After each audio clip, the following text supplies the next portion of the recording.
You don't say to mama, you don't read, oh. Says the tracking angel. You don't boast to mama, you don't cut.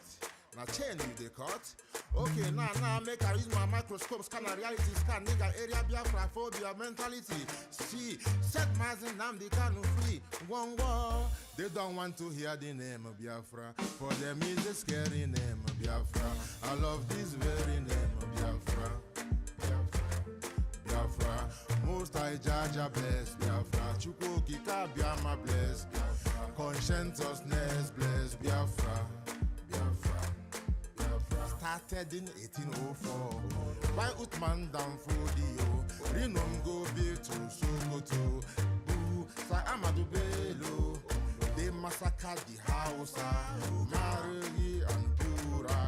What about the Shua, Zamfara and Adamawa? Referendum is the voice of everyone. Real freedom, Yahweh must be done on the land. Simon, they don't want to hear the name of Biafra. For them is a scary name of Biafra. I love this very name of Biafra. Biafra, Biafra. Most I Jaja bless Biafra. Chukwu Kika Biama bless Biafra. Conscientiousness bless Biafra.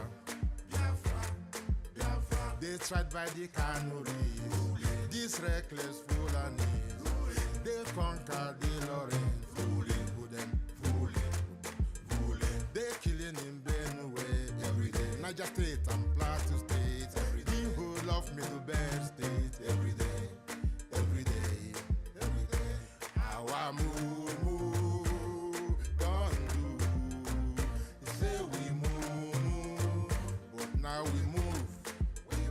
They don't want to hear the name of Biafra. For them is a scary name of Biafra. I love this very name of Biafra. Biafra, Biafra. Most I Jaja bless Biafra. Chukwu Kika Biama bless Biafra. Conscientiousness bless Biafra. Biafra, Biafra. We know that they are the... All right. Thank you for joining me this afternoon. I greet you all, fellow Biafrans, and I bring you good tidings. Raphael Chiamaka Jerry is my name. By the grace of God, the acting minister of information, Biafra Republic Government in Exile. By the grace of God, I also double as the armor bearer of the Prime Minister.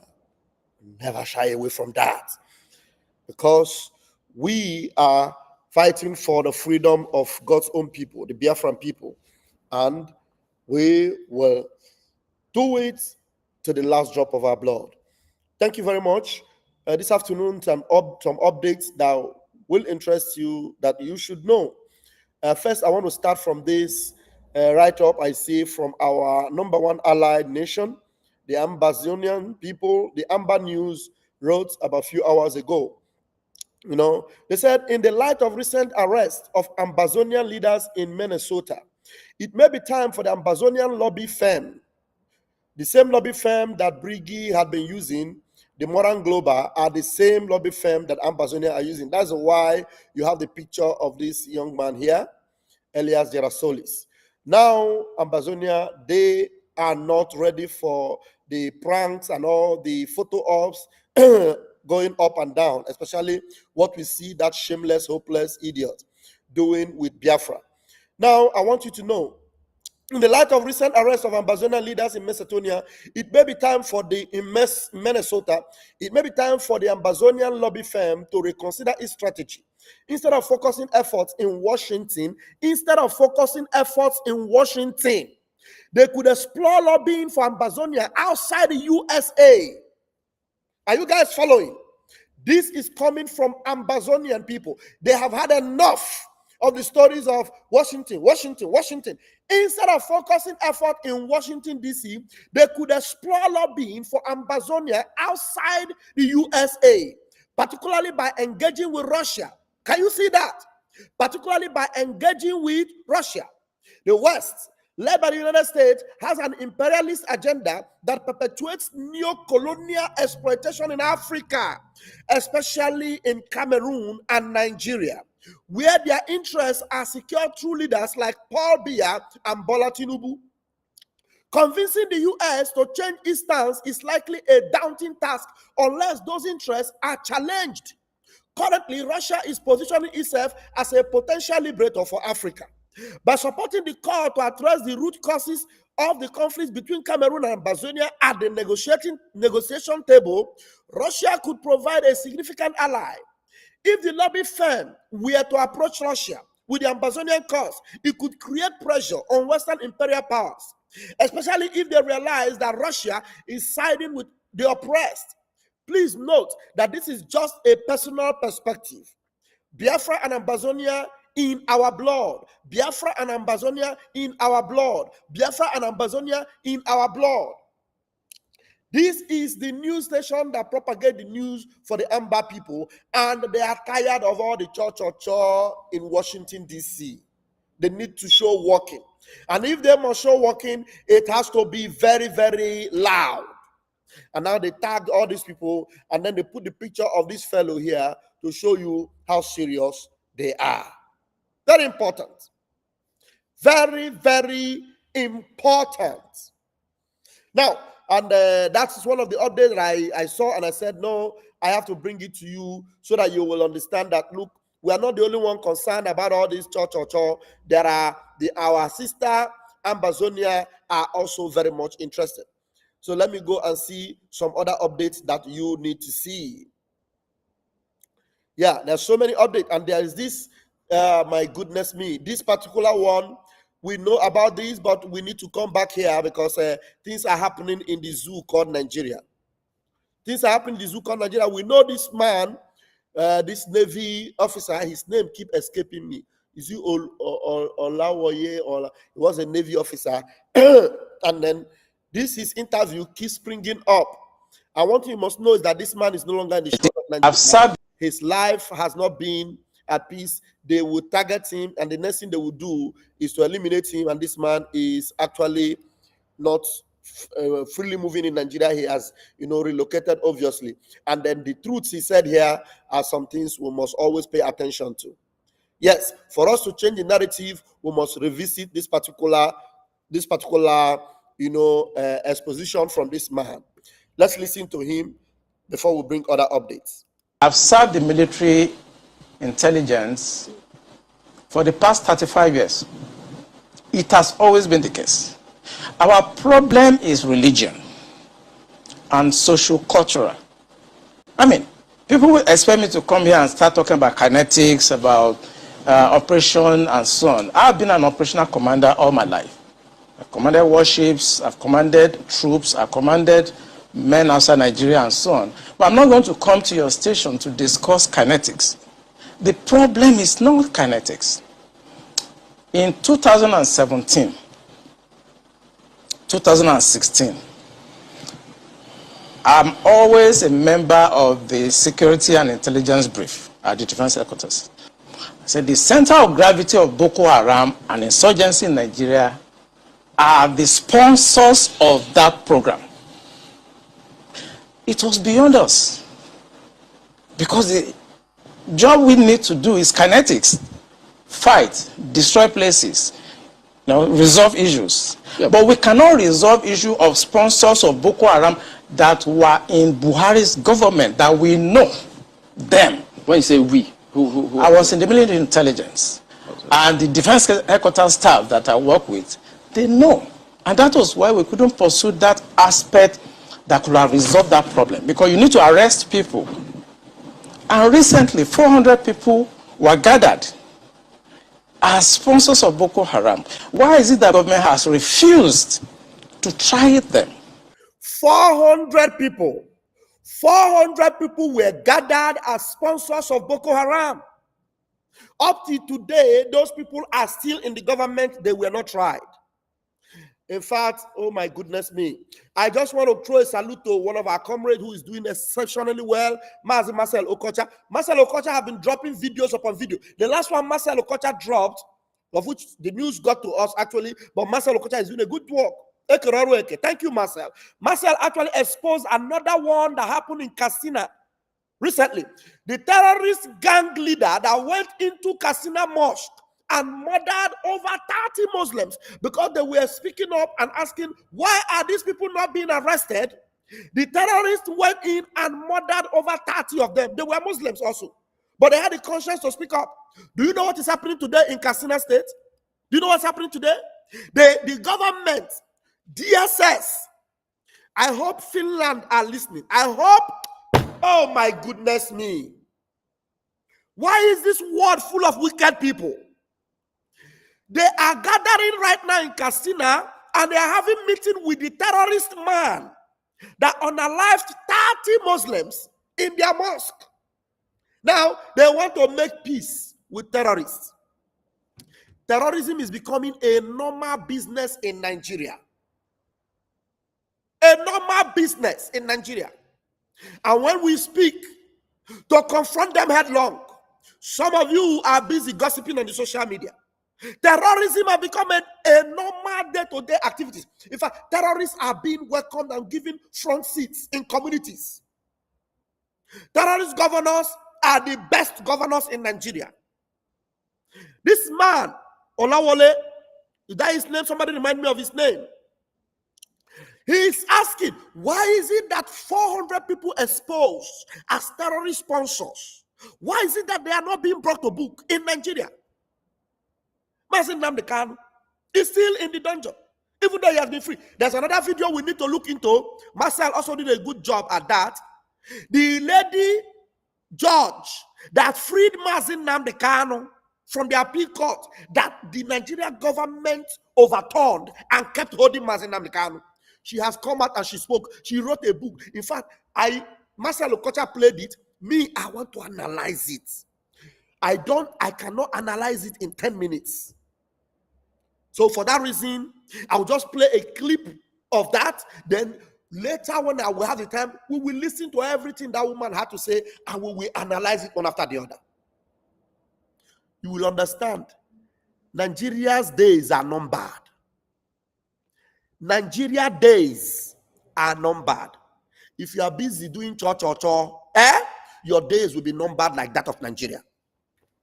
So we are going headlong. That's why when I say we need these 100 men to gather with us tonight and to do the needful, our dragon must come out. Odogu must come out. Yes, next month.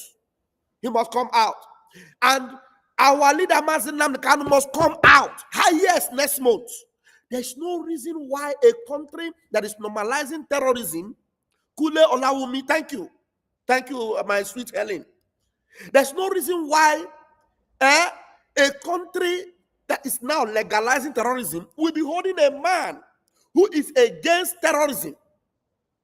And the whole world will be quiet about it. And Finland will be holding our Prime Minister Simon Ekpa. So when we sort this other issue out, let me see the mouth with which they will hold our Prime Minister. When we sort this other thing out, we will know. And we know the mouth that Finland will use and say our Prime Minister is leading a terrorist group. There's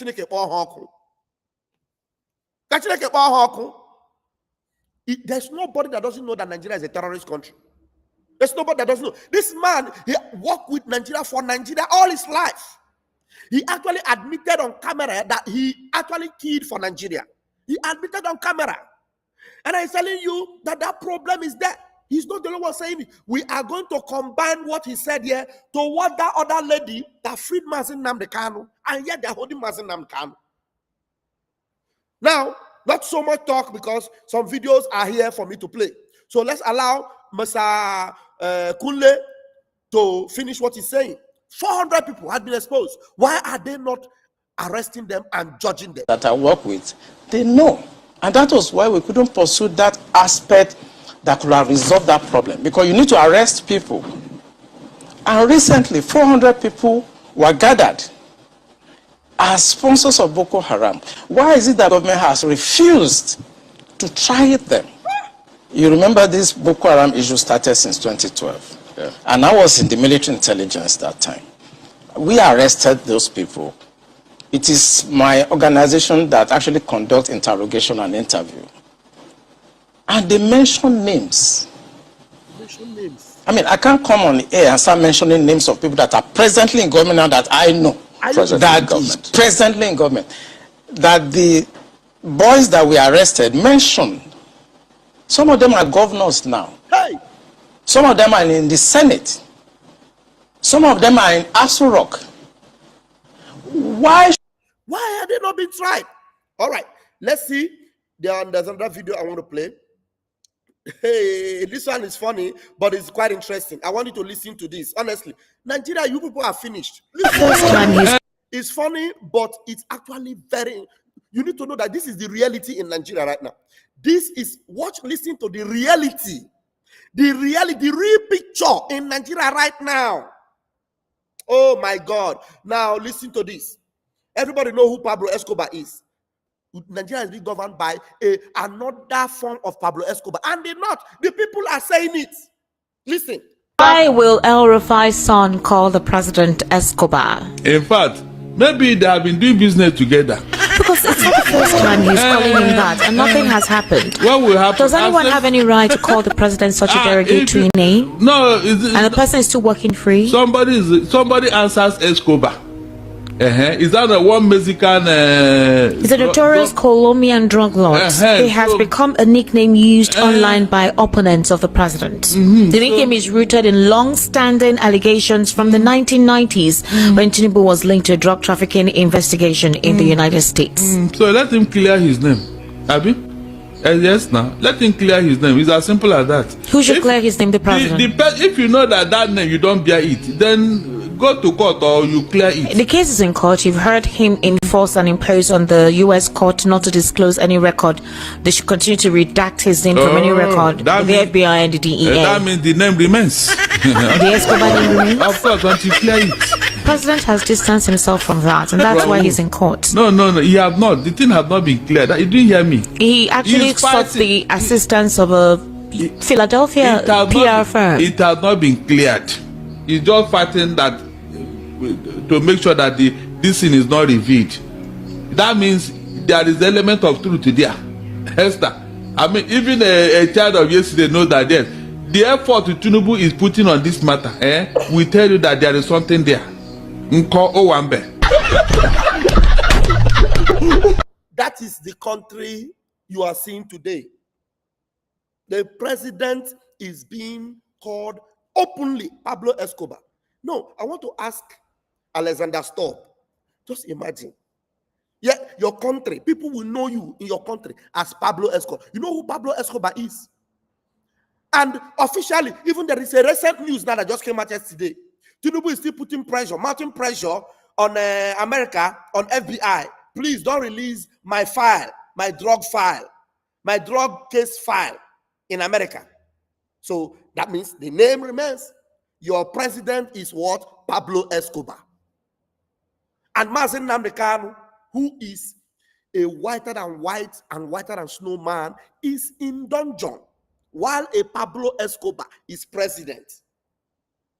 We have many things to deal with Finland when we get to the appeal. That's why, please, oh my God, I don't know why.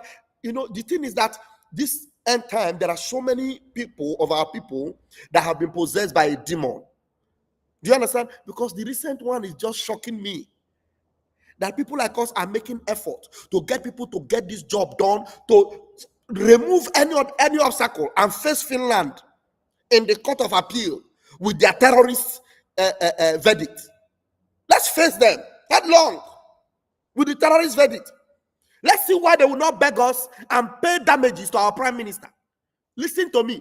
Finland will beg Brigi and they will pay damages to Simon Ekpa for ridiculing him, for humiliating him, and for wasting his time. And that will be enough money for us to do some certain things in Biafra land. Yes, Finland will pay us. And that money they are going to lose as they pay Simon Ekpa for damages, if they want to get it back, we can also help them. Yes, we can help them. We can help them with some oil and reduce price for them. Because we're going to negotiate that anyway, because Biafra must come. So Finland will pay Simon Ekpa damages, and we will use that money for immediate needs in Biafra land, and then Finland, if they want to gain back and maybe flourish again and be, stable again, because I know they need money. That's why they are playing gimmicks with Nigeria, will also help them. You understand? But right now, please, let us do something. Let us do something. Let's come together and do something. This appeal must be a victorious one for our Prime Minister. And anybody that is working and fighting to invalidate or rough handle the appeal or make it not to hold water, the superior being, in whose eyes, before whose eyes, Dimodimego Juku fought and was sabotaged, before whose eyes, Mazen Namdekano fought and they tried to sabotage him, before whose eyes, we now have a finisher and they want to sabotage it. We are going to run naked and run mad and say, over our dead bodies, are we going to allow these idiotic mushrooms stop us from getting this freedom for Biafrans? We have had enough of this suffering. We have had enough. Now we hear the news that Mazen Namdekan is struggling again with his health. What kind of nonsense is this? Let's listen. Oh my God, this one. Oh, I have two videos to show you. I have one about Chinua Achebe and another one about Zeke, the shameless Zeke. First and foremost, how many minutes do I have? Let me see if I can play those two videos. Let's listen to Zeke. Let's listen to this shameless Zeke. And then after we listen to Zeke, I will listen to Chinua Achebe. Let's go.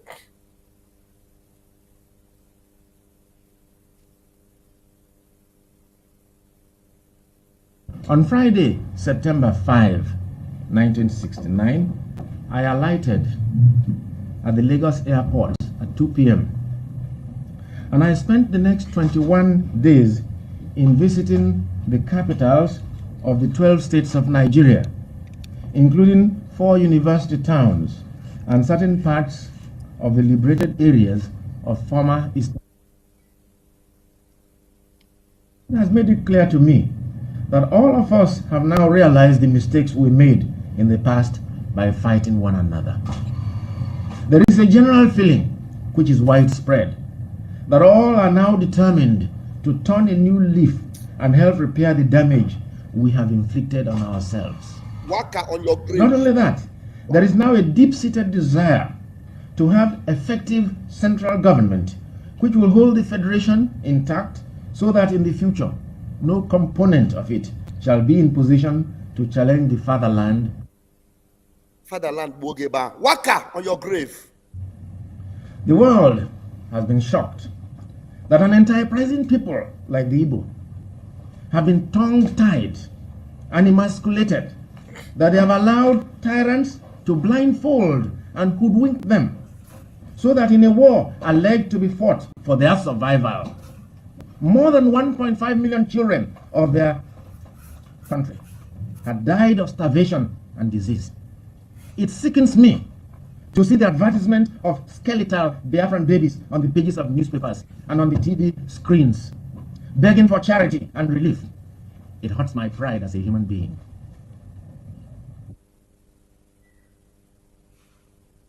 His people offer to General Ojukwu.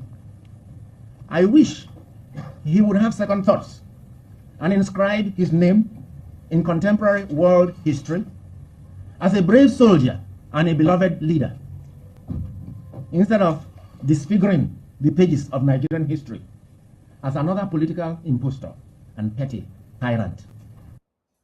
Did you hear that? That is Zeke. Nnamdi Azikiwe. Did you hear him?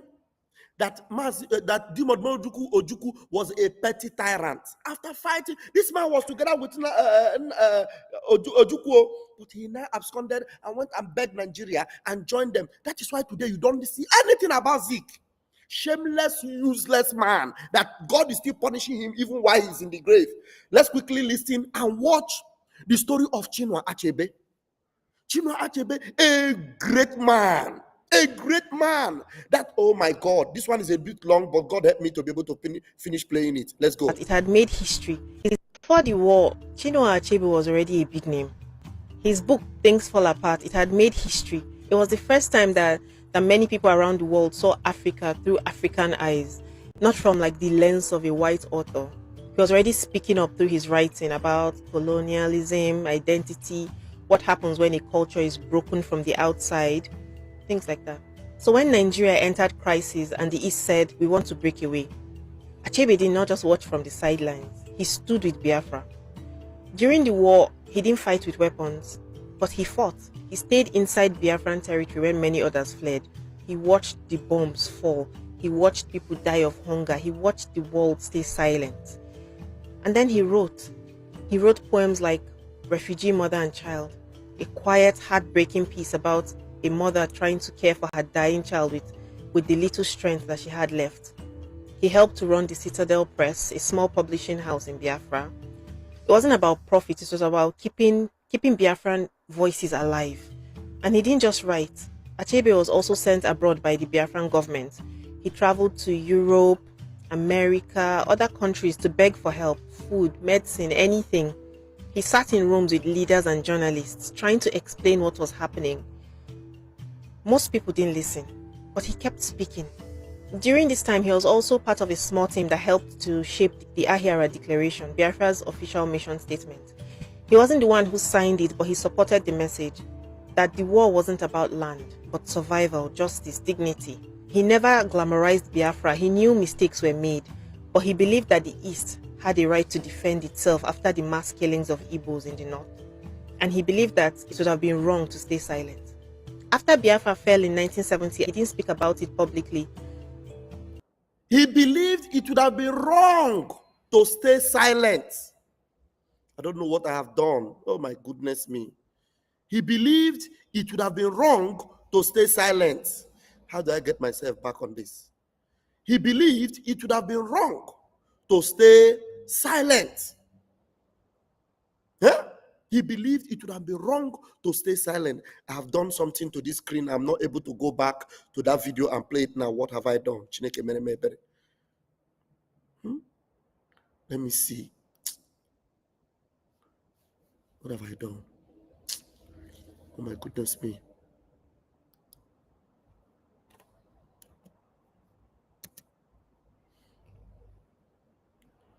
All right. It would have been wrong to stay silent. That's what he believed. I need to play that to the end. I don't know. I did something to my screen and I lost that video. Stop this thing again. Each time this thing happens like this, I lose my video.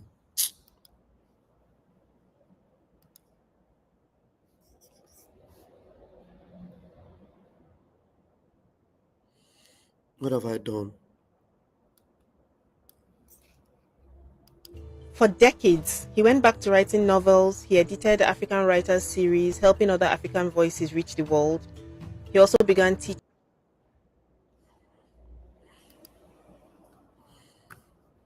Okay. I think I've taken care of that. I don't know what happened there. That she had left. He helped. During this time, he was also. Okay.